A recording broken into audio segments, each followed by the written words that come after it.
Mon histoire commence d'abord en Côte d'Ivoire parce que je suis ivoirien. Et c'est encore plus compliqué quand tu vis seul avec ta mère. Quand arrivé ici, je ne peux pas parler bien français, mais avec les gens d'ici, tout le monde aide moi.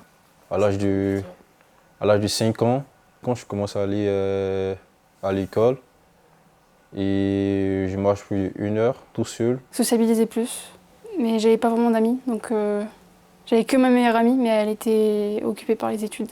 Et moi, vu que j'étais à la maison et je faisais les études à la maison, j'étais un peu obligée de rester chez moi. À partir de 7 ans, je commence à recevoir des coups, sous prétexte que je ne fais pas des bonnes choses, mais je comprends que quand on est enfant, il y a certains trucs qu'on ne comprend pas, mais ça ne veut pas dire que voilà.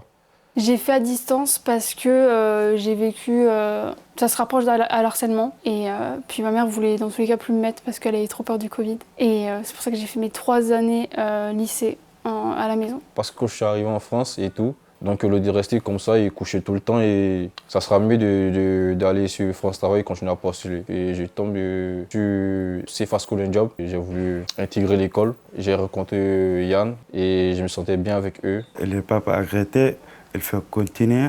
Le déclic pour me sortir de cette situation, ça a été, je pense que je propose à sortir avec ma meilleure amie à Toulouse. Et même si c'était pas souvent, c'était au moins un peu. Et puis après, j'ai commencé à sortir de moi-même juste chez moi. Puis après, ça allait mieux au fil du temps, je sortais beaucoup plus.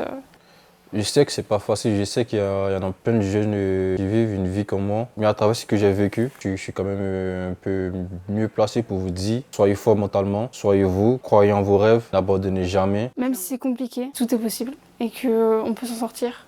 Courage. Voilà.